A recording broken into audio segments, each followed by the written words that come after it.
வைங்கிறாங்க. அப்ப கணிக்கிறதுங்க 10 வஸ்துன்னு சொல்லி கணிச்சுட்டாங்க. நீ கணக்கிட்டு வையும் போது அப்ப கணித்தல் வேற கணக்கீடு வேறங்கிறத ஹதீஸ்ல நம்ம காட்டுறோம்ல. புகாரில 1481 நம்பர் நோட் பண்ணீங்க. இது நம்ம சொல்லக்கூடிய செய்தி எதுவும் ஹதீஸ்ல மொழிபெயர்க்காத ஒரு விஷயம் நூல்லாம் இல்ல. எல்லாம் மொழிபெயர்க்கப்பட்ட நூல் எடுத்து சொல்றோம். நாம முஸ்னத் சாஃபி முஸ்னத் அகமதுல 20,900 அந்த மாதிரி நம்பர் அதெல்லாம் நம்ம சொல்லல. நம்ம சொல்றது நம்ம கையில உள்ள நூல், நம்ம கையில உள்ள நூல், நாம எடுத்து பார்ப்பதற்குள்ள நூல் இது. அப்ப புகாரில 1481 இந்த செய்தி பதிவு செய்யப்பட்டிருக்கு. இது முழு ஹதீஸ்ல ஒரு ஹதீஸோட பிட்டு. இது முழுசா ஹதீஸ் பின்னாடி நிறைய வருது. அப்போ இந்த மாதிரி விஷயங்கள் இருக்கும்போது நாம கணிப்பு பெறன்னு சொல்றது நாம சொல்லாத விஷயம். நாம சொல்ல இப்ப நஜாத்காரன் சொல்றது எப்படி நாம சொல்லிட்டு இருந்தோமா? அப்படி இல்ல. நாம முஸ்லீம் சொல்றோம், இருந்தாலும் நம்ம சொல்லாத ஒரு விஷயத்த இவங்களா சொல்ற மாதிரி இது கணிப்பு பிறை இல்ல, கணக்கீட்டு பிறை. இது இப்ப தெளிவா நம்ம இந்த விஷயம் தெரிஞ்சுக்கிட்டோம். எந்த விஷயம் கேட்டா பிறை விஷயம்ங்கிறது அல்லாஹ்வுடைய சான்றுகளை மறுத்து நரகத்துக்கு கொண்டு போகக்கூடிய ஒரு மேட்டர்ல வருது. நம்ம குர்ஆன்ல இருந்து எடுத்து காட்டணும். அது மறுப்பு தெரியும், குர்ஆன்ல இருந்து தான் காட்டணும். நம்ம சொந்தமா விளக்கங்கள் தந்து இது விதண்டாவாதங்களா தான் போகுதே தவிர, அப்ப இந்த மாதிரி ஒரு முக்கியத்துவம் வாய்ந்த விஷயங்கள் நாம இந்த விஷயத்தை மேற்கோள் காட்டியிருக்கோம், ஆயத்துகள் வச்சு மேற்கோள் காட்டியிருக்கோம். அடுத்து இதெல்லாம் கரெக்ட் தான் சொல்றது. ஹதீஸ்ல ரசூல்லா சொல்றாங்கல்ல, பிற பார்த்து நோன்பு வையே, பிற பார்த்து நோன்பு விடு அப்படின்னு சொல்லி, இந்த ஹதீஸ் என்ன பண்றது அப்படிங்கிறாங்க. எத்தனையோ ஹதீஸை தட்டி விட்டுட்டு எல்லாருமே ஒரு சில ஹதீஸ்கள் தட்டி விட தான் செய்யறாங்க. எந்த ஜமாத்தா இருந்தாலும் சரி, எந்த அமைப்பா இருந்தாலும் சரி, ஒரு சில ஹதீஸ்கள் தட்டாத ஆட்கள் யாருமே கிடையாது. எல்லா ஹதீஸ்னு பாத்தீங்கன்னா கிட்டத்தட்ட 10 லட்சத்துக்கு மேற்பட்ட ஹதீஸ் இருக்கு. அப்ப 10 லட்சத்துக்கு மேற்பட்ட ஹதீஸ்கள் அப்படியே ஏத்துக்கிற ஆள் ஒருத்தருமே கிடையாது. இந்த ஹதீஸ் ஒருத்தருக்கு பலவீனமா இருக்கும், ஒருத்தர் அறிவிப்பாளர் அவர் சரின்னு சொல்லுவாரு. இப்படிங்கிற மாதிரி வந்துட்டு தானே இருக்குது. இதையெல்லாம் ஒப்புக்கொண்ட சகோதரர்கள் கேட்கறாங்க, பிற பார்த்து நோன்பு வைங்கன்னு ரசூல்லா சொல்றாங்கல்ல, இந்த ஹதீஸ் எப்படி போய் மறுக்கிறது அப்படிங்கிறாங்க. இதுக்கு ரசூல்லா சொல்றாங்க, அந்த வாசகத்தோட பாத்தீங்கன்னா சூமுல் இருயத்திஹி வஃப்திருல் இருயத்திஹி அப்படிங்கிற ஹதீஸ் அது. அதாவது பிற பார்த்து நோன்பு வைங்க, பிற பார்த்து பிறைங்கிற வாசகம் அங்க இல்ல, அதை பார்த்து நோன்பு வைங்க, அதை பார்த்து நோன்பு விடுங்கிற ஹதீஸ் இருக்குது. பிறைங்கிறது வேற சில பலதரப்பட்ட ரிவாயத்துகள் வருது. இது பிறை சம்பந்தமா விட்டு அந்த ஹதீஸ்லாம் எடுத்து நம்ம பார்த்ததுல எல்லாம் மேற்கொண்டு கொஞ்சம் கொஞ்சம் டிஃபரெண்ட் தான் வருது. பெரிய அளவுக்கு வித்தியாசம் எல்லாம் ஒண்ணும் இல்ல. அடிப்படை விஷயம் இது. அப்ப இந்த விஷயத்தை ரசூல்லா கண்ணுல தான் பார்க்கணும். ருயத் அப்படிங்கிறது கண்ணுல பாக்குறதுதான். இது நமக்கு தான் அரபி தெரியாது. நம்ம தமிழ்லயே பெரிய விஷயங்கள் ஒரு வார்த்தை சொன்னா, பைபிள்ல உள்ள ஒரு தமிழை படிக்க சொன்னாலும் நம்ம ஆளுக்கு பெரும்பாலும் தெரியாது. தமிழ் அப்படி டஃப்பான தமிழ் அதெல்லாம். இது ருயத் அப்படிங்கிற என்ன ஆகும், ஓ பெரிய விஷயமா இருக்கு, இது நமக்கு புரியாது, மதரசால படிச்சவர் அவருக்கு தான் புரியும், இப்படிங்கிற ஒரு சிந்தனையை கொண்டு வந்துடுறாங்க. கொண்டு வந்ததின் வெளிப்பாடு என்ன, இந்த ஹதீஸையே நம்ம ஆய்வு செய்யறதுல ஒண்ணும் இல்ல. அப்ப அல்லாஹ்வுடைய தூதருடைய ஒரு வார்த்தை நம்மளுக்கு கிடைச்சதுன்னா அதுக்கு எப்படி பொருள் கொள்ளணும் அலிரலின்னு சொல்றாங்க. இறையச்சத்துக்கும் நல்லெண்ணத்துக்கும் ஏற்ப பொருள் கொள்ளுங்கள். இது ஒரு அலி அவங்களை நம்ம பின்பற்றலாம். இதை சொன்னோம்னா உடனே அலியோடைய கருத்தை எடுத்து நடக்கிறாங்க. பாத்தீங்களா, அலியை பின்பற்றாங்க. நாம அலி சொன்ன கருத்து தான் சொல்றோம், அலிரலியை சொன்ன கருத்தை சொல்றோம். இது பல நூல்கள் இருக்குது. அதாவது ரசூலுல்லாஹ் பத்தி ஒரு செய்தி கிடைச்சதுன்னா இறையச்சத்துக்கும் நல்லெண்ணத்துக்கும் ஏற்ப பொருள் கொள்ளுங்க, உங்க இஷ்டத்துக்கு பொருள் வைக்காதீங்க அப்படிங்கிறாங்க. நாம என்ன பண்ணணும்னு கேட்டீங்கன்னா, ரசூலுல்லாஹ் ஒரு வார்த்தையை சொன்னானா அதுக்கு குர்ஆனுக்கு ஏற்ப பொருள் வைக்கணும். நான் ஒரு விஷயத்த சொல்லிட்டேன்னு சொல்லி சொன்னா அதை நீங்க தப்பா விளங்கிட்டேன்னு நான் என்ன சொல்லுவேன், பாய் நான் அப்படி சொல்லலைங்க பாய், இந்த அர்த்தத்துல சொன்னாங்க பாய் நான் சொல்லுவேன்.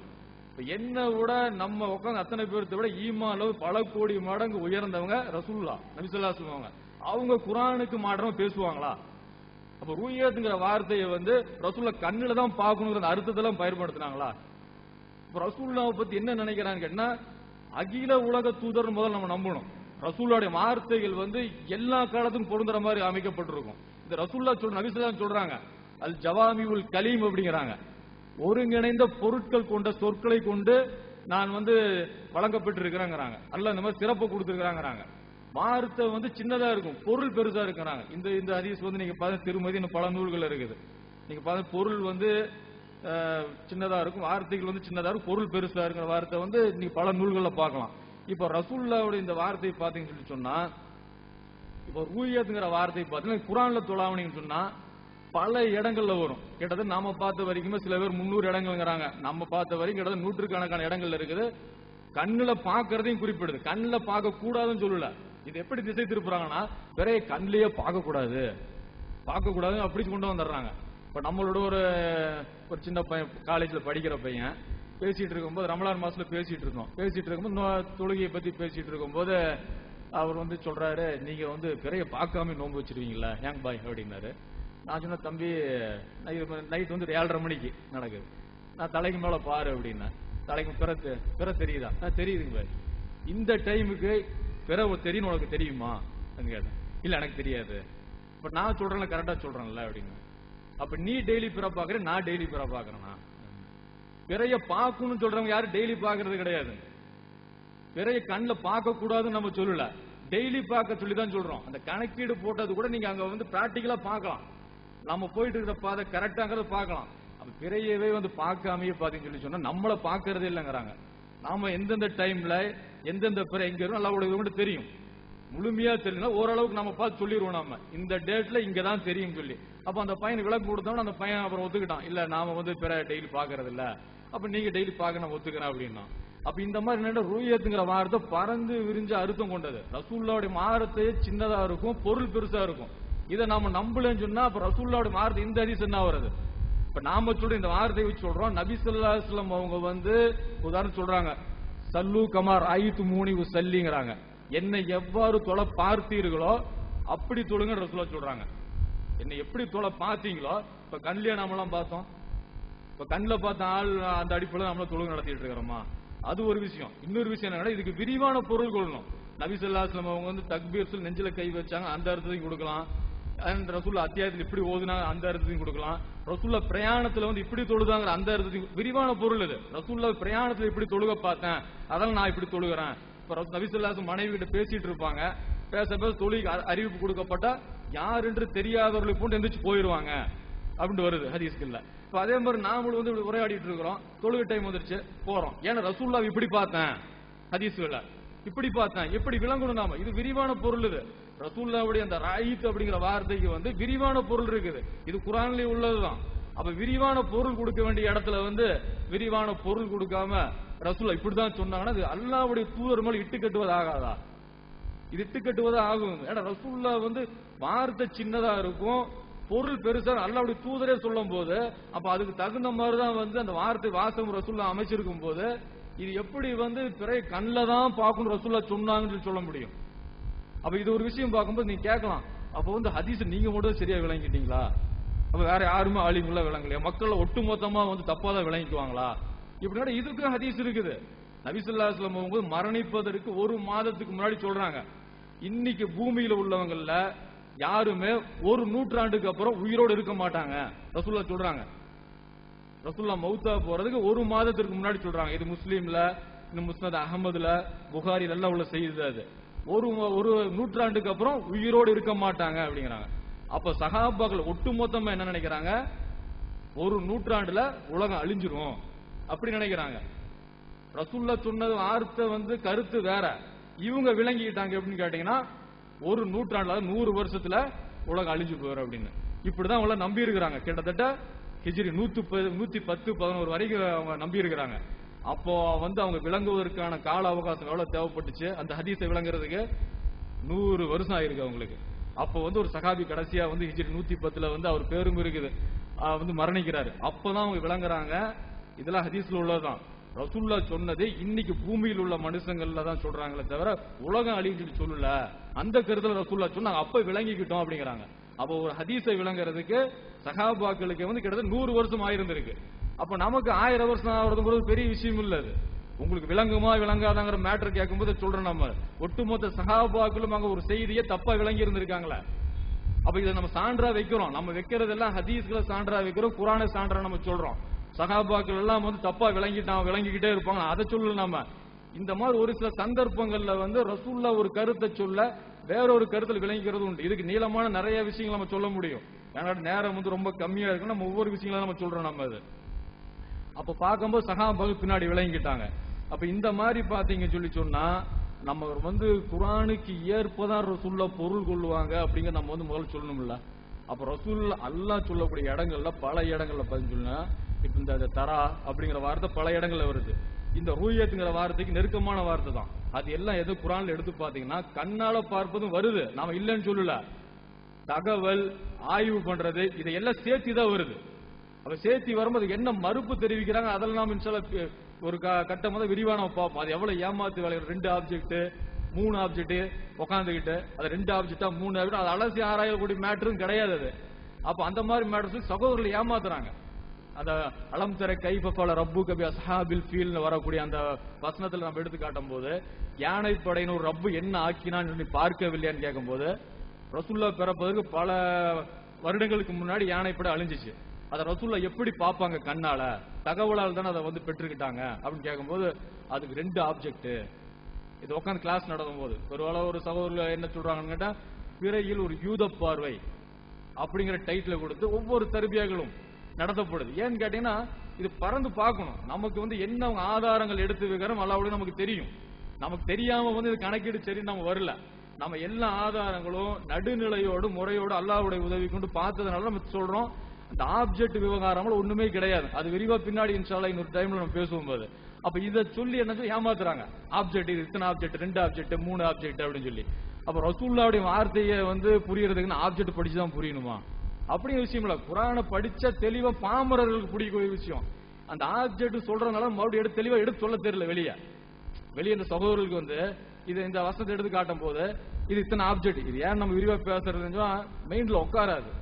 இது பத்தி ஒரு ஆர்வம் வந்தா மட்டும்தான் வந்து அவங்க சொல்லக்கூடிய விஷயம் என்ன, நாம வாதங்களும் அதுக்குரிய விமர்சனங்களும் அதுக்குரிய பதிலும் சொல்லலாம்னு நம்ம நினைச்சோம்.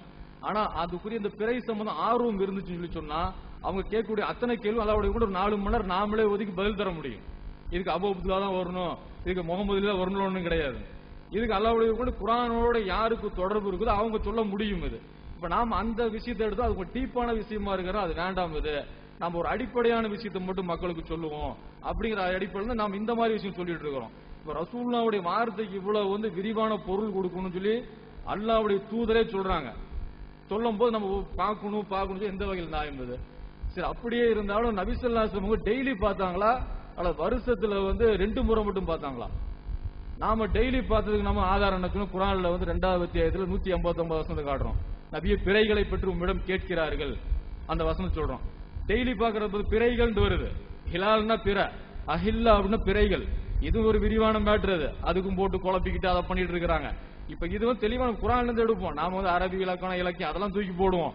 நம்ம குர்ஆன்ல இருந்து பார்க்கும்போது பிறைகளை பற்றி நபியே உம்மிடம் கேட்கிறார்கள் அப்படிங்கும் போது பன்மையான வார்த்தை. அப்ப டெய்லி மக்கள் பார்க்கறாங்க. பார்க்கறதுன்னு அடிப்படையில தான் ஒரு நாளுக்கு பார்த்தா இங்க வருது, ஒரு நாளுக்கு இப்படி வருது, ஒரு நாள் இப்படி பார்க்கும்போது அவங்க கேள்வி கேட்கறாங்க. அல்லாஹ் அதுக்கு பதில சொல்றான். மக்களுக்கும் தேதி காட்டக்கூடியது ஹஜ்ஜுக்கும் தேதி காட்டும் அப்படின்னு சொல்லி அல்லாஹ் சொல்லி காட்டுறான். இப்ப இது நாம டெய்லி பார்த்தா ஆதாரம் காட்டுறோம். இன்னொரு இடத்துல என்ன வருதுன்னு கேட்டீங்கன்னா, நபி ஸல்லல்லாஹு அலைஹி வஸல்லம் ஒரு நாள் பௌர்ணமி இரவுல ஜரீர் பின் அப்துல்லாங்கிற சஹாபி சொல்றாங்க, இது புகாரி முதல் பாகத்துல இருக்கு, வந்து சொல்றாங்க நபி ஒரு பௌர்ணமி இரவுல வராங்க. பௌர்ணமி இரவு நம்மால் எத்தனை பேர் பாக்குறாங்க? ரசூலுல்லாஹ் வராங்க, வந்து பார்த்துட்டு இந்த பௌர்ணமியை பாக்குறதுக்கு ஏதாவது சிரமம் ஏற்படுதா கேக்குறாங்க. இல்ல, இது மாதிரி உங்களோட ரப்ப மறுமையில் நீங்க பாப்பீங்கிறாங்க. டெய்லி பார்த்தா பௌர்ணமி தெரியும், வானத்தையே பார்க்காதவங்களுக்கு எப்படி தெரியும்? 8வது பிறை வந்து கிட்டத்தட்ட பாத்தீங்கன்னா ஒரு மதிய வேளையில ஒரு 3-4 மணிக்கு தெரியும். எத்தனை பேர் பாக்குறாங்க? நாம பிறையை பத்தி ஒரு ஆய்வு கட்டுரை எழுதணும். நம்ம கொடுக்கும்போது அதுக்கு மறுப்பவர் சகோதரர் ஆய்வு செஞ்சு கொடுத்தாரு. அது வந்து பிறையை பத்தி இல்ல, அது வந்து வியாபாரத்தை பத்தி அவர் கொடுத்தாரு. வியாபாரம் பார்த்து செய்யணும், கண்ணாலதான் பார்க்கணும். பிறையை பத்தி நாம பேசுறோம், அவர் வியாபாரத்தை பத்தி பேசினாரு. அவருக்கு வந்து போன் போட்டு ஒரு சகோதரர் வந்து பாருங்க பிறை வந்து 3:45 தெரியுது பாருங்க, பிறை வந்து மதியானம் தெரியுமா, ஆச்சரியமா இருக்குது அப்படிங்கிற. பிறை எப்படிங்கிறத தெரியாம மறுப்பு தெரிவிக்கிறாங்க.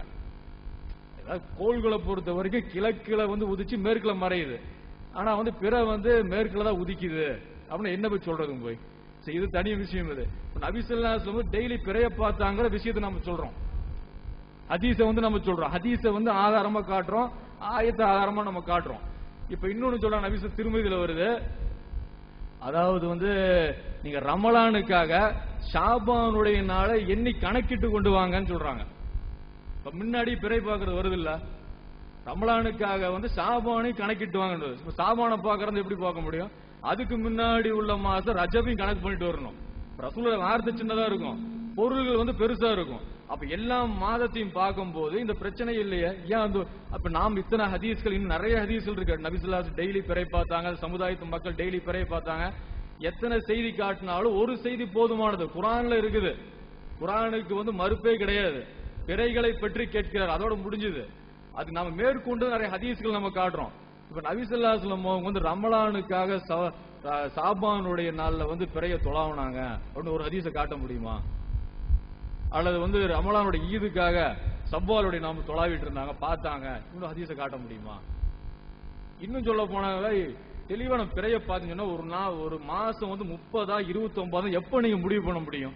சாயங்காலமா காலையிலயா?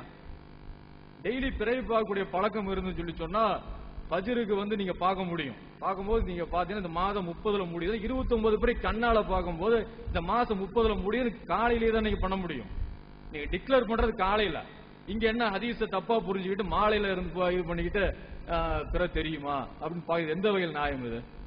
இப்ப இன்னும் சொல்ல போனா 29ல காலையில பிறை தெரியும், பிறை தெரிஞ்சிருச்சு, சாயங்காலம் எப்படி மறுபடியும் தெரியும்? காலையில பாக்குறதே இல்ல.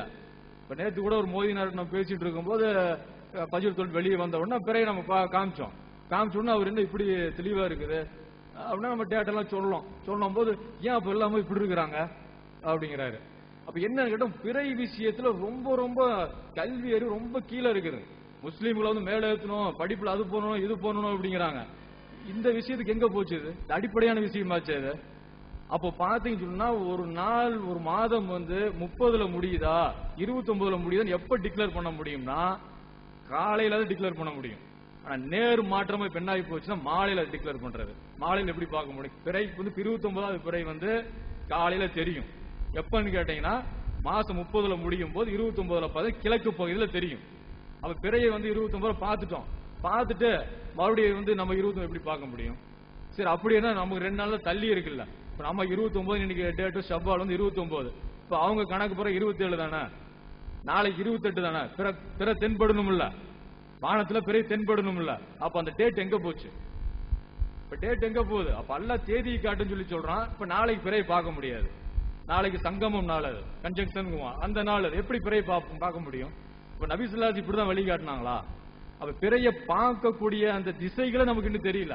எந்த திசையில எப்படி பார்க்கணும், எந்த நாள் எப்படி பார்க்கணும், இந்த விஷயமா தெரியாதனால இவ்வளவு குழப்பங்களும் சமுதாயத்தில் நிலவுது. ஏன்னு கேட்டா இந்த மார்க்கம் எளிய மார்க்கம் வரும். இஸ்லாம் ஒரு எளிய மார்க்கம் நம்ம சொல்றோம். இது எளிய மார்க்கம் இவ்வளவு சிரமமா? இவ்வளவு சிரமம். ஆளுக்கு ஒரு நாள் ஈதா? இப்படி அல்லாஹ் சொல்லியிருப்பானா? அல்லாஹ்வுடைய தூதர் சொல்லியிருப்பாங்களா? இப்படி எல்லாம் நீங்க சிந்திச்சு பாத்தீங்கன்னு சொன்னா இதுக்கெல்லாம் ரிசல்ட் வருது. எல்லாமே குர்ஆன் ஹதீஸ் அடிப்படையில் நீங்க பாக்கீங்கன்னு சொன்னா இன்னைக்கு ஏராளமான சான்றுகள் நிறைய இருக்குது. அப்புறம் பாத்தீங்கன்னு சொன்னா இப்ப நபி ஸல்லல்லாஹு அலைஹி வஸல்லம் வார்த்தை குர்ஆனுக்கு ஏற்ப பொருள்கள் நம்ம சொன்னோம். இதுக்கு ஏராளமான சான்றுகள் இருக்குது. ஒரு டைம்ல நபி ஸல்லல்லாஹு அலைஹி வஸல்லம் அவங்க சொல்றாங்க,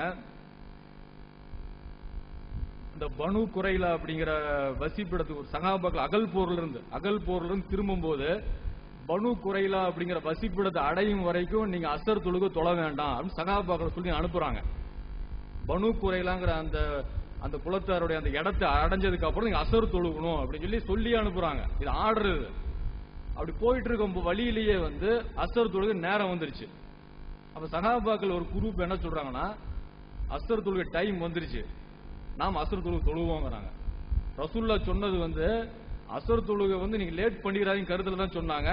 நீங்க லேட் ஆனாலும் நீங்க லேட்டா தொழுதுங்க அப்படின்னு கருத்துல ரசூலுல்லாஹ் சொல்லல. அவங்க சொல்றாங்க, பொருள் வைக்கிறாங்க அவங்க. ஏன்னா குர்ஆன்ல இருக்கு நேரம் குறிக்கப்பட்ட கடமை இருக்கு.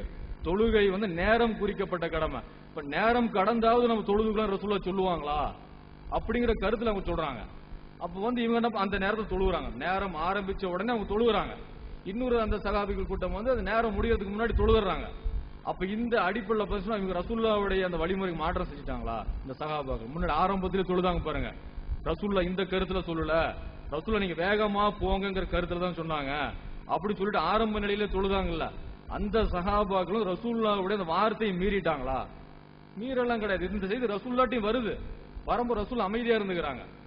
அப்ப ரசூலுல்லாஹ் சொல்லக்கூடிய அந்த வார்த்தைக்கு நம்ம பொருள் கொள்றதுல பிரச்சனை. அப்ப அதை அறிஞ்சுக்கிறதுக்கு சில நேரங்கள் கால அவகாசம் வேணும். ஏன்னு கேட்டீங்கன்னா அல்லாஹ் ஒவ்வொரு செய்தி நிகழ்வதற்கான கால நேரம் உண்டு நல்லா சொல்றான். ஒரு செய்தி இருக்குன்னு சொல்லி சொன்னா அது நிகழ்வதற்கான கால நேரம் உண்டு நல்லா சொல்றான். 6வது 67வது வசனம். அப்ப ரசூலுல்லாஹ் காலத்தில் நிகழாத சில சான்றுகளும் நம்ம காலத்தில் நிகழுது. அல்லாஹ் இந்த காலத்தை நிகழ்த்தி காட்டுறான். அதை பார்க்கக்கூடிய நாம நம்பியே ஆகணும். அப்ப அதை மருத்துவம் அப்படின்னு சொல்லி சொன்னா நாம இந்த மாதிரி ஷிர்க் லெவலுக்கு போகக்கூடிய விஷயம் நம்ம விளங்கணும். அடுத்து சொன்னா இந்த சூரியனும் சந்திரனும் கணக்கின்படி இயங்குது அப்படிங்கிற வசனத்தை எல்லாருமே தெரிஞ்ச வசனம் தான் அது. சூரத்துர் ரஹ்மான்ல 5வது வசனம் அது. அப்ப இந்த கணக்கின்படி இயங்குதுங்கிறதுக்கு தான் ரசூலுல்லாஹ் மாற்றம். கணக்கின்படி இயங்குதுன்னு சொன்னா சூரியன் சந்திரன் கணக்கின்படி இயங்குது. அப்ப ரசூலுல்லாஹ் காலத்துல இந்த சூரியனுடைய ஓட்டத்தை பார்த்து தான் தொழுகை நடத்தினாங்க. சூரியனுடைய ஓட்டத்தை பார்த்து தொழுகை நடத்தி இருக்கிறாங்க. இது யாரால் எல்லா நூல்களிலும் நான் எடுத்து பார்த்த வகையில் எல்லா நூல்களிலும் இருக்கு. நம்மளுக்குள்ள தமிழ் நூல்கள் எடுத்து எல்லா நூல்களிலும் இருக்குது. அப்ப ரசூலுல்லாஹ் இன்னும் சொல்ல போனா இது ஜிப்ரீல் அவங்களே சொல்லி கொடுத்தாங்கன்னு இருக்கு. இந்த பிறை பார்த்து நோம்புவீங்கன்னு ஒரு வாதத்துக்கு கண்லேன்னு கூட வைப்போம். ரசூலுல்லாஹ் வகியின் அடிப்படையில் சொன்னாங்கன்னு உத்தரவாதம் இல்ல. ஏன்னா ரசூலுல்லாஹ்வோட பேச்சு 2 விதமா தான் பிரிக்கணும் எல்லாரும் சொல்றோம். வகியின் அடிப்படையில் பேசுனது சாதாரணமா பேசணும்னு சொல்றோம். இது வகியின் அடிப்படையில் சொன்னாங்க அப்படிங்கறதுக்கு உத்தரவாதம் எல்லாம் ஒண்ணும் இல்லை. இது தெளிவான சான்று அப்படின்லாம் ஒண்ணும் கிடையாது. இப்ப இந்த நேரம் குறிப்பது பாத்தீங்களா, தொழுகை நேரம், இது ஜிப்ரீல நேரா சொன்னாங்கன்னு சொல்லி நசையில இருக்கு, ஹதீஸ் இருக்குது. அப்ப ரசூலுல்லாஹ்வுக்கு டைரக்டா ஜிப்ரீல் அவங்க நேரத்தை சொல்றாங்க. இந்த நேரத்துல இப்படி தொழுவுங்க, லுகர் தொழுவுங்க, அசர் தொழுவுங்க சொல்றாங்க. இந்த நேரத்தை நம்ம எப்படி மாத்துறது? இன்னைக்கு கடிகாரத்தை பார்த்து தொழுகிறோம், சூரிய ஓட்டத்தை பார்த்து நம்ம தொழுகிறோமா? சூரியன் உச்சியில இருந்துன்னு சொல்லி சொன்னா நம்ம லுகர் தொழ ஆரம்பிச்சிருச்சு, இந்த நிழல் இப்படி நம்ம அசர் தொழுகிறோம், இப்படி நம்ம யாராவது சொல்றோமா? கடிகாரத்தை பாக்குறோம் 12:35 ஆச்சுன்னு சொல்லி சொன்னா நாம லுகருக்கு போயிடுறோம், 3:45 ஆச்சுன்னு சொல்லி சொன்னா அசர் டைம் இப்படி சொல்றோம். இது நபி வழிக்கு மாற்றமா இல்லையா? இந்த பிரகாரம் மாற்றம் இல்ல, இவங்களுடைய பிரகாரம் நம்ம கேட்கிறோம். அப்ப என்னன்னு கேட்டீங்கன்னா, அப்ப இதான் அல்லாஹ் கேட்கறான். அல்லாஹ்வுடைய நூல்ல ஒரு பகுதியை ஏற்றுக்கிட்டு மறுபகுதி நிராகரிக்கிறீங்களா? ஒரு பகுதி எதுங்க? சூரிய கணக்கு எடுத்து சூரியனும் சந்திரன் கணக்கு படியே இயங்குது. அப்ப சூரிய கணக்கு நாங்க ஏத்துக்குவோம், சந்திர கணக்கு நாங்க ஏத்துக்க மாட்டோம் சொல்லி சொன்னா அல்லாஹ்வுடைய நூல்ல ஒரு பகுதியை ஏத்துக்கிட்டோம், ஒரு பகுதி மறுக்கிறோம். யார் இந்த மாதிரி செய்யறோம்? இந்த உலகத்திலும் இழிவு, மறுமையில் கடுமையான வேதனை அல்லாஹ் சொல்றான். அப்ப இந்த மாதிரி விஷயங்கள் ஏன் நம்ம கருத்தில் நாம கொள்றது இல்ல? அப்ப சூரியனை பார்த்து நபி ஸல்லல்லாஹு அலைஹி வஸல்லம் அவங்க தொழுது அந்த நடைமுறை இன்னைக்கு சப்தம் எல்லாம் மாறிடுச்சு, சப்தமே இல்ல, மாறியாச்சு. ஆனா நோன்பு வைக்க சொல்லி ரசூலுல்லாஹ் கண்ணுல தான் பிறைய பார்க்க சொன்னாங்க அப்படிங்கிற வாசகமும் இல்ல. இதுக்கு தப்பான பொருள் கொண்டு ஏன் நம்ம வெளி தவறி போகணும்? நம்ம அப்ப இந்த மாதிரி செய்திகளை நம்ம விரிவான ஆராய்ச்சி பண்ணணும். அப்ப அல்லாஹ் 1000 சொல்லி சொல்றானே, இது குர்ஆன்ல இருக்கு. அது நம்பர் நீளமா நம்ம நோட் பண்ணல. அப்ப என்ன கேட்டா இப்படி 1ஆம் நம்பர் 2ஆம் நம்பர் 3ஆம் எல்லாம் வரிசையா சொல்லி போது 1,00,000 வரைக்கும் ஒரு நம்பர் வருது. அது எந்த இடத்துல வருதுன்னு சொல்லி, ஏன்னா யூனுஸ் நபியை பத்தி எல்லாம் சொல்லும் போது 1,00,000 தூதராக அவரை நாம் அனுப்பினோம் நல்லா சொல்றோம். 37வது அத்தியாயத்துல 147வது வசனம். 1,00,000 நபருக்கு அல்லது அதை விட அதிகமான நபர்களுக்கு நாம் தூதராக யூனுஸ் அனுப்பிச்சோம் நல்லா சொல்றோம். இந்த 1,00,000 மேட்டர் அந்த சமுதாயத்துக்கு தெரிஞ்சிருக்கா இல்லையா? 1,00,000 மேட்டர் சமுதாயம் தெரிஞ்சிருக்கு. அங்க எப்படி இங்க எண்ணுவதையும் அறிய மாட்டோம், கணக்கிடுவதும் அறிய மாட்டோம், எப்படி சொல்ல முடியும்? இன்னும் சொல்ல போனா பெரிய பெரிய அறிஞர்களுக்கு தடுமாறக்கூடிய விஷயம் என்ன, அந்த பாக பிரிவினை சம்பந்தமான சட்டம். எவ்வளவு பெரிய அறிஞரா இருந்தாலும் சரி, அவரை கூப்பிட்டு நிக்க வச்சு சொத்தை இப்படி பிரிச்சு கொடுங்கன்னு சொல்லி சொத்தை சொன்னீங்கன்னா யாருனாலையும் நின்னு பிரிக்க முடியாது. அதுக்கு உட்காந்து அந்த சட்டங்களை பார்த்து பிரிக்க முடியும். அப்படிப்பட்ட டஃப்பான மேட்டர் அது. 8ல் 1 பங்கு, 6ல் 1 பங்கு, இப்படிங்கிற மேட்டர் நிறைய வருது. இந்த வசனத்தை அல்லாஹ் இறக்கும் போது சஹாபாக்கள் யாராச்சும் அல்லாஹ்வுக்கு ஒரு 8ல் 1 பங்குன்னா என்னன்னு தெரியலையே கேட்டாங்களா? அப்ப இந்த கணக்கை ரசூலுல்லாஹ் சொல்லுங்க, நம்ம ஆதாரம் சொல்றோம், குர்ஆன்ல இருந்து சொல்றோம். இந்த கணக்கை அல்லாஹ்வுடைய தூதர் சொல்லல. அல்லாஹ்வுடைய தூதர் சொல்லக்கூடிய கணக்கு விண்ணியல் சம்பந்தமான கணக்கை எழுத தெரியாது, அதை நமக்கு நோட் பண்ணி வைக்க தெரியாது, கணக்கிட தெரியாதுன்னு சொல்றாங்க. அததான் சொல்றாங்க. அப்ப 1,00,000 தெரிஞ்ச சமுதாயத்துக்கு இவங்க 1 2 3 சொல்றாங்க, 1 2 தெரியாது அப்படிங்கிறாங்க. இப்ப ரசூலுல்லாஹ் சொல்றாங்க என்ன, அதுக்கு ஹதீஸ் ஆதாரம் காண. ரசூலுல்லாஹ் சமுதாயமே ஒண்ணுமே தெரியல, 10 ரசூலுல்லாஹ் மாதம்ங்கிறது இப்படியும் இருக்கும், இப்படியும் இருக்கும், இப்படியும் காமிச்சிட்டு ஒரு கட்ட விரல மடக்குறாங்க. அப்ப எந்த அளவுக்கு படிப்பு இல்லாத சமுதாயமா இருப்பாங்க? எப்படி விளக்கம் பாருங்க. இது சாதாரணமா சொல்லுவோம். நான் கடையில வேலை செஞ்சுட்டு இருக்கும் போது பார்ட்டி கேட்பாங்க வேலை எவ்வளவுன்னு சொல்லி, நாம் இப்படிங்குவோம் 20 ரூபாய்க்கு, அவங்க 20 ரூபான்னு கேட்பாங்க. அவங்க படிக்க தெரியாத நம்ம கேட்டோமா? நம்ம சில நடைமுறை எப்படி இருக்கும், நாமளே இப்படி கேட்போம். நாம இப்படிங்க எவ்வளவுன்னு கேட்போம், ரேட் இப்படி 20ங்க, 20க்கு இப்படிங்க 20 கேட்பாங்க. அதுக்காக எங்கிட்ட கேட்க ஆள் படிப்பறிவு இல்லாத சொல்ல முடியுமா? இன்னும் சொல்ல போனா படிப்பறிவு இல்லாத ஆள் நம்ம யாருக்கு சொல்றோமோ அவங்களுக்கு ஒரு 1000 ரூபாய் கட்ட கொண்டு போய் கொடுங்க, எண்ணி தெளிவா சொல்லிடுவாங்க. எண்ணி அதுல 1,00,000 இருக்குதா, அது எத்தனை நோட்டு, படிக்கிறவங்க கூட தடுமாறிடுவான். 10 ரூபா நோட்டுலாம் நம்ம என்றது தடுமாறுவோம். படிப்பறிவு இல்லாதவங்க அழகா எண்ணி கணக்கு சொல்றாங்களா இல்லையா? இப்ப ரசூலுல்லாஹ் சொல்றக்கூடிய கணக்கு இதுவா? ரசூல் 1000 பத்தி பேசுறாங்க. அப்படி பார்த்தா பரலான துளிக்கு அப்புறம் 33 சுபானல்லா சொல்லுங்க ரசூலா சொல்றாங்களா? சுபானல்லா 33 சொல்லுங்க, அல்ஹம்துலில்லாஹ் 33 சொல்லுங்க, அல்லாஹ் அக்பர் 33. இந்த இடத்துல எங்கேயாவது இப்படின்னு காமிச்சாங்களா? இங்கெல்லாம் செய்தியை தான் சொல்றாங்க. இந்த மாதிரி ஒரு செய்தியை வச்சுக்கிட்டு ஒட்டுமொத்த ஹதீஸை தான் பார்க்கணுமே தவிர ஒரு ஹதீஸை வச்சுக்கிட்டு மார்க்கத்தை எப்படி புரியுறது? ஒட்டுமொத்த செய்தியை வச்சு பார்க்கும்போது நபி ஸல்லல்லாஹு அலைஹி வஸல்லம் சொன்ன செய்தி, இப்ப நாம குர்ஆன்ல இருந்து சொல்றோம் இந்த மாதிரி ரசூலுல்லாஹ்வுக்கு கணக்கு தெரியாதுன்னு சொல்லி சொன்னா குர்ஆன்ல இருந்து காட்டுறோம். 1ஆம் நம்பர்ல இருந்து 1 லட்சம் வரைக்கும் குர்ஆன்ல இருக்குது. இருக்கும்போது எந்த ஒரு இடத்துல எந்த சஹாபியும் எங்களுக்கு 1ஆம் நம்பர் தெரியலன்னு 1 லட்சம் தெரியலன்னு சொல்லல. அப்ப இன்னும் சொல்ல போனா நபி ஸல்லல்லாஹு அலைஹி வஸல்லம் அவங்க சொல்றாங்க, நாங்க இருந்தோம். ஹுதைஃபா யமான்ங்கிற சஹாபி சொல்றாங்க, எத்தனை பேர் இஸ்லாத்தை ஏற்றிருக்காங்கன்னு சொல்லி கணக்கிட்டு என்னிடம் சொல்லுங்க ரசூலுல்லாஹ் சொல்றாங்க. எத்தனை பேர் இஸ்லாத்தை ஏற்றுக்கொண்டாங்கன்னு சொல்லி கணக்கு போட்டு சொல்லுங்கிறாங்க. அப்ப ஆர்டர் போடுறாங்க ரசூலுல்லாஹ், கணக்கு போட்டு சொல்லுங்கன்னா கணக்கு தெரிஞ்சானே சொல்ல முடியும் அது. அப்போ சஹாபா கணக்கு பார்க்கறாங்க, கணக்கு பார்த்து 600ல இருந்து 700 பேரு அப்படிங்கிறாங்க. அப்ப 600 700 தெரிஞ்சிருக்குல்ல. அப்ப கணக்கு போடுறதுல நபி ஸல்லல்லாஹு தெரியாதுன்னு சொல்றது இது நபி மேல இட்டு கட்டக்கூடிய ஒரு விஷயம். இது இன்னும் சொல்ல போனா பத்ரு போர் ஜகாத்து பொருளை வசூல் பண்றாங்கல்ல, வசூல் பண்றதுக்கு ஆள ரசூல் அனுப்புறாங்க. அது பல பேர்த்துல ரசூல் அனுப்பி இருக்காங்க. அது மாதிரி இப்னு உத்பியா அப்படிங்கிற சஹாபியை ரசூல் அனுப்புறாங்க. அனுப்பிட்டு ஜகாத்து பொருளை வசூல் பண்ணிட்டு வரும்போது நபி ஸல்லல்லாஹு அலைஹி வஸல்லம் கூட கணக்கு கேட்டாங்க. இதெல்லாம் புகாரியில் உள்ள செய்தி தான். கணக்கு கேட்டாங்க. ரசூலுல்லாஹ் கணக்கு தெரியாது எப்படி கேட்பாங்க? ரசூலுல்லாஹ் கணக்கு கேட்டாங்கன்னு வருது. இது புகாரியில் உள்ள செய்தி, முஸ்லிம் எல்லாத்திலும் உள்ள செய்தி. இது ரசூலுல்லாஹ் அந்த இப்னு உத்பியா கிட்ட கணக்கு கேட்டாங்க அப்படின்னு வருது. அப்ப இத்தனை ஆதாரம் பார்க்க ரசூலுல்லாஹ் சொல்லக்கூடிய கணக்கு வேற, நம்ம சொல்லிட்டு இருக்கிற கணக்கு வேற. ரசூலுல்லாஹ் 1 2 தெரியாது அப்படின்னு சொல்றது பொய்யான விஷயம். அது இன்னும் சொல்ல போனா பத்ரு போர் சமயத்துல நடக்கிறதுக்கு முன்னாடி காஃபிர் ஒரு உளவாளியை பிடிச்சி சஹாபாக்கள் மிரட்டிட்டு இருக்காங்க, நீங்க எத்தனை பேர் இருக்கிறீங்க அப்படின்னு சொல்லி. அவன் ஏருக்கு மாறான பதில் சொல்லிட்டு இருக்கிறான். அந்த டைம் நபி ஸல்லல்லாஹு அலைஹி வஸல்லம் கேக்குறாங்க, ஒரு நாளுக்கு எத்தனை ஒட்டகம் அறுக்கப்படுதுன்னு கேக்குறாங்க. எத்தனை ஒட்டகம் அறுக்கப்படுதுன்னு கேக்குறாங்க. அப்ப அவன் சொல்றான் 10 ஒட்டகம் அறுக்கப்படுது அப்படிங்கிறாங்க. அப்ப நபி ஸல்லல்லாஹு அலைஹி வஸல்லம் கணக்கு சொல்றாங்க, ஒரு ஒட்டகத்துக்கு 100 பேர்னா 10 ஒட்டகம் 1000 பேருங்கிறாங்க. கணக்கா இல்லையா அது? அப்ப இத்தனை கணக்கு இது நிறைய இருக்கு. நபி ஸல்லல்லாஹு அலைஹி வஸல்லம் கணக்கு தெரியும், ஒரு நீண்ட ஒரு பட்டியலே இருக்குது. அப்ப ரசூலுல்லாஹ் இவ்வளவு பெரிய கணக்கு சொல்றாங்களா? ஒரு ஒட்டகத்துக்கு 100 பேர்னா 10 ஒட்டகத்துக்கு 1000 பேர் கணக்கு சொல்றாங்களா? அப்ப எப்படி கணக்கு தெரியும் எப்படி சொல்ல முடியும்? அப்ப ரசூலுல்லாஹ் சொன்ன கணக்குங்கிறது பாத்தீங்கன்னு சொல்லி சொன்னா விண்ணியல் சம்பந்தமான கணக்கு சொன்னாங்கிறது நாமளும் லேட்டா தான் புரியுறோம். எல்லாம் உடனே புரிஞ்சு உடனே வந்துட்டோம் இல்ல, கால அவகாசம் தேவைப்படும். அதை நாம மறுக்கல. ஆனா எல்லா விளக்கத்தையும் பாருங்க. மாற்று கொள்கை கொண்டவங்க என்ன சொல்றாங்க, மாற்று கொள்கைங்கிற கருத்து, மாற்று கருத்து கொண்டவங்க என்ன சொல்றாங்க, அதுக்கு மாற்று என்ன எல்லாம் எடுத்து முடிவை நீங்க பண்ணுங்க. முடிவை வேற யாரோ பண்ற மாதிரி வேலையை பண்ணீங்கன்னு சொன்னா தடுமாற்றம் வந்துகிட்டே தான் இருக்கும். அப்ப இந்த மாதிரி விஷயங்கள் ஆதாரங்கள் நீங்க பார்க்கும்போது நமக்கு எளிமையா புரியக்கூடிய விஷயம். எளிமையா புரியக்கூடிய விஷயத்தை நம்ம திருப்பி திருப்பி நம்ம ரசூலுல்லாஹ் மேல இட்டு கட்டக்கூடிய ஒரு விஷயத்தை செஞ்சோம்னு சொல்லி சொன்னா இது எப்படி? இது எந்த மாதிரியான நியாயமான விஷயமா அது?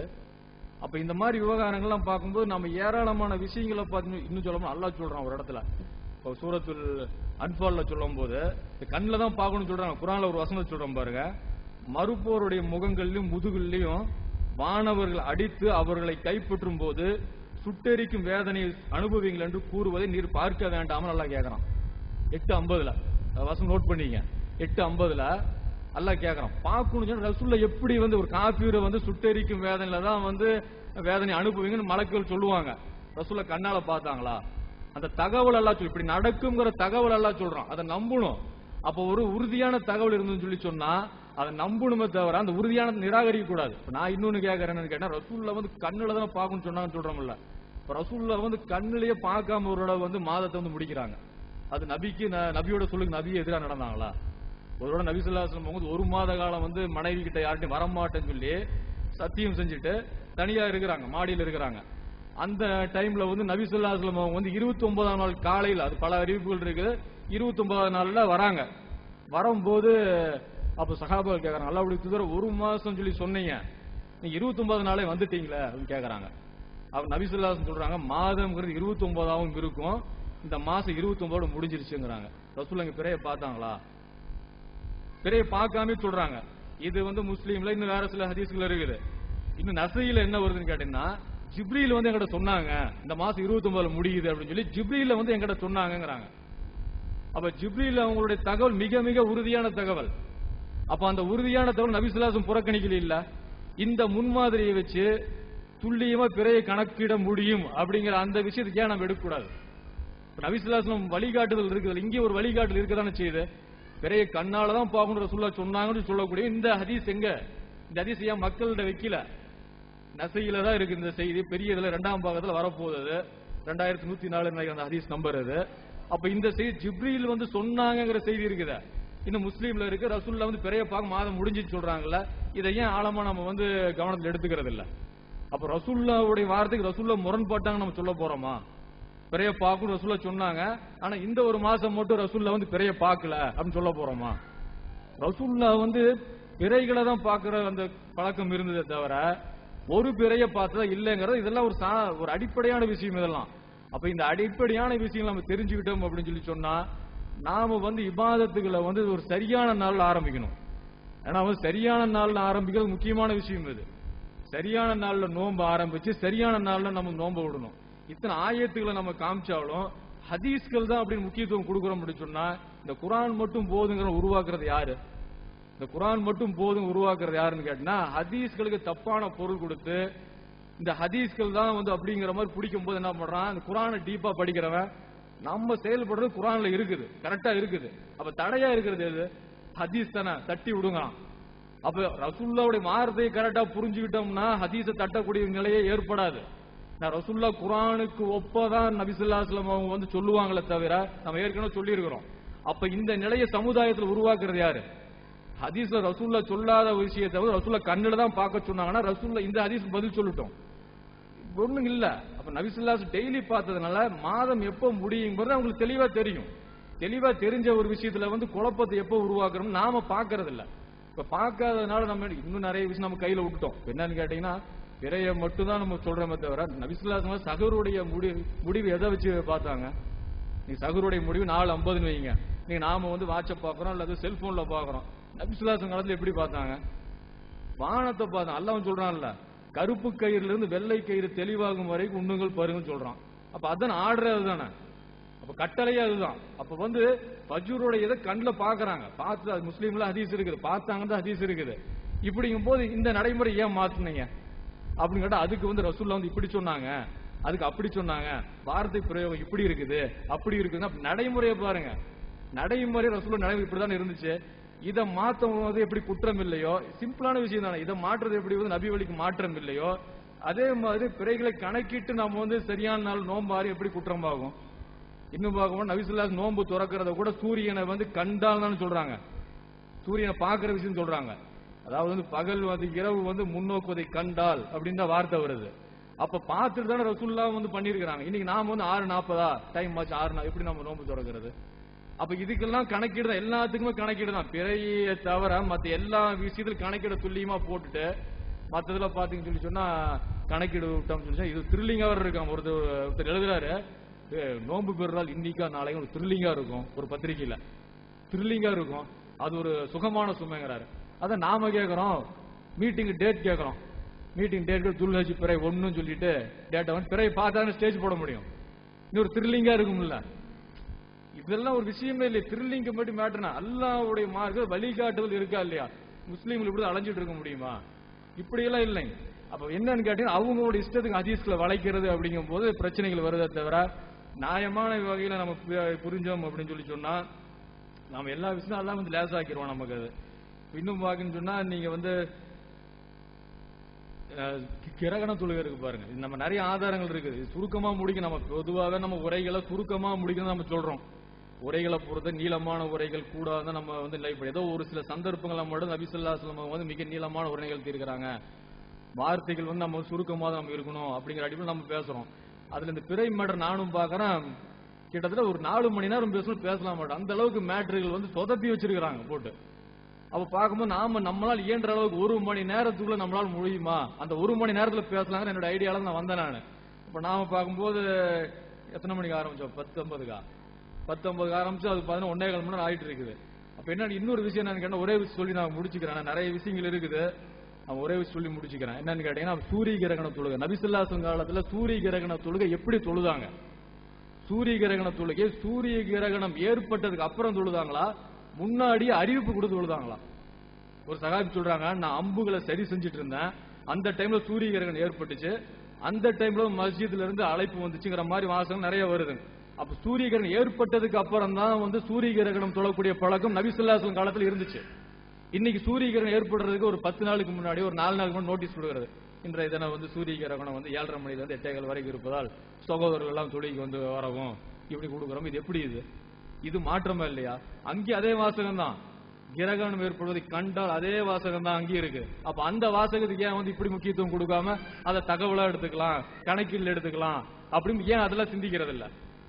அப்ப அது எல்லாம் ரசூல் நபி ஸல்லல்லாஹு அலைஹி வஸல்லம் அவங்களுடைய வார்த்தைக்கு விரிவான பொருள் கொடுத்தோம்னா இந்த விஷயமே இல்ல. இது இப்ப இன்னும் சொல்ல போனா ஒருத்தன் சொல்றான், ரசூல்லா சொல்றாங்க என்னை எவ்வாறு தொழ கண்டீங்களோ அப்படி தொழுங்கன்னு சொல்லி இருக்கிறாங்க, நான் ரசூல்லா தொழுவதை பார்க்கல அப்படின்னு ஒரு சொல்றான், வாதம் பண்றான்னு வைங்க. நான் ரசூல்லா தொழுகிறத பார்க்கல, அதனால தொழ மாட்டேன்னு சொன்னா அது எந்த அளவுக்கு அவனை வந்து நரகத்துக்கு கொண்டு போகுமோ அந்த மாதிரி ஒரு விஷயம் தான் இதுவுமே.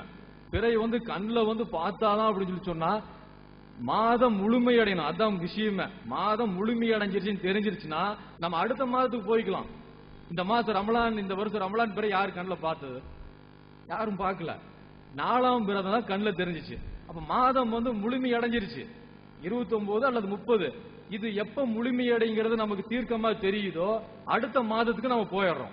இதுதான் விஷயமே தவிர கண்ணுல தான் பார்க்கணும் அப்படின்னு சொல்லி நபி ஸல்லல்லாஹு அலைஹி வஸல்லம் எங்கேயுமே வரைமுறையெல்லாம் விதிக்கல. அப்ப ரசூல்லா விதிக்காத வரைமுறையை வந்து யார் விதிக்கிறதுக்கு யாருக்கு ரைட்ஸ் இருக்கு? யாருக்குமே நம்ம ரைட்ஸ் இல்ல. அப்ப அந்த அடிப்படையில் நம்ம என்ன பண்ணணும், இது சம்பந்தமா இன்னும் விரிவான விஷயங்களா இருக்குது. நாம என்ன தெளிவா சொல்லிக்கிறோம்னா, இது சம்பந்தம் என்ன சந்தேகம் இருந்தாலும் நம்ம கேள்வி கேட்கணுங்கிற அடிப்படை வேண்டாம். கேள்வி கேட்கணும், அவரை கேட்கணும், மடக்கணும், இது அப்படி இந்த விஷயமே வேண்டாம். மார்க்கத்தை நம்ம தெரிஞ்சுக்கணும். தெரிஞ்சுக்கிட்டு நாம ஃபாலோ பண்ணி நம்ம சொர்க்கத்துக்கு போற அந்த அடிப்படையில் நம்ம இருந்தோம்னா, நாம ஈரோட்ல தான் இருக்கிறோம், நம்ம நம்பர் இருக்குது, நம்மளை கூப்பிட்டா வரோம் அல்லது நீங்க வாங்க, எப்ப வேணா இது விஷயம் என்ன விஷயமா இருந்தாலும் சரி நாம பேசுவோம். பேசும்போது அல்லாஹ்வுடைய உதவி கொண்டு இதுக்கு பதில் இருக்குது. பதில் இல்லாத விஷயம் நாம நினைச்சுக்கலாம், அவர் இந்த கேள்வி கேட்டாரு பதிலே கிடைக்காது அப்படின்னு. அல்லாஹ்வுடைய அல்லாஹ்வுடைய நூல்ல பதில் இருக்கு, நாம பதில் சொல்ல வேண்டியது இல்ல. பதில் வந்து குர்ஆனோட யார் தொடர்பு கொண்டு இருக்காங்களோ அவங்களுக்கு பதில் எல்லாம் குர்ஆன்ல தரோம். ஏன்னு கேட்டீங்கன்னா அவங்க எந்த விளக்கத்தை கொண்டு வந்தாலும் அதை விட சிறந்ததை நம்ம தரோங்கிறோம். சத்தியத்துக்கு சிறந்த அது ஏத்துக்கிறாங்க ஏத்துக்கல ரெண்டாவது விஷயம், அதை பத்தி நம்ம மேட்டர் இல்ல, விளக்கம் இருக்குதானா. அந்த அடிப்படையில் வந்து நீங்க எந்த விஷயமா இருந்தாலும் நீங்க வந்து நீங்க நோட் பண்ணி வைங்க. நோட் பண்ணி நம்ம சரியான நாள்ல நோன்பு ஆரம்பிக்கணும், சரியான நாள்ல நோன்பு விடணுங்கிற அந்த விஷயத்துக்கு வந்து மனசுல பதிவு பண்ணுவீங்க. பிறை சம்பந்தம் யார் சொன்னாலும் கேளுங்க, கண்ணுல பார்க்கணும்னு சொல்லக்கூடாது. அத்தனை